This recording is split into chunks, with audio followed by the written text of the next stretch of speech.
Une consultation de tabacologie consiste à être à l'écoute de nos patients,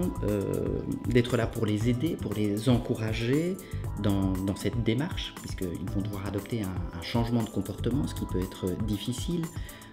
d'autant plus que l'on sera amené à gérer, je dirais, 3 grands types de dépendance. Il y a la dépendance pharmacologique, il y a une dépendance psychologique et une dépendance gestuelle. Et comment le tabacologue va pouvoir procéder? D'abord, première question que se posent probablement légitimement nos patients, mais qu'est-ce que c'est un tabacologue? C'est en fait donc un professionnel de santé. C'est bien entendu un médecin généraliste, un médecin spécialiste, ou un psychologue, une assistante sociale, une infirmière.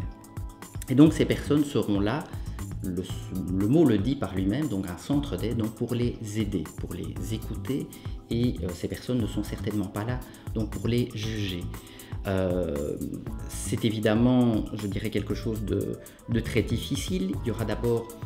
je dirais, un premier aspect qui est probablement important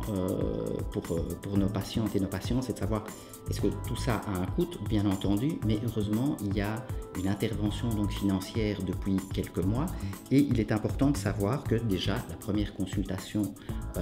accorde un remboursement de 30 €, et ensuite pour les consultations suivantes, de la 2e à la 8e consultation, chaque consultation est remboursée pour un montant de 20 €, et il y a aussi un cas plus particulier et important, bien entendu, pour la femme enceinte, où là aussi elle bénéficie d'un suivi pour 8 consultations, chaque consultation étant remboursée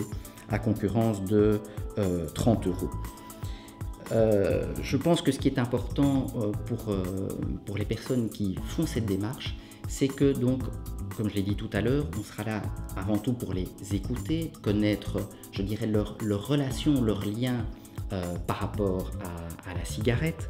de leur faire peser le pour et le contre, et si possible de les amener à voir, je dirais, les avantages et les aspects positifs dans l'arrêt du tabac, si possible donc vers un arrêt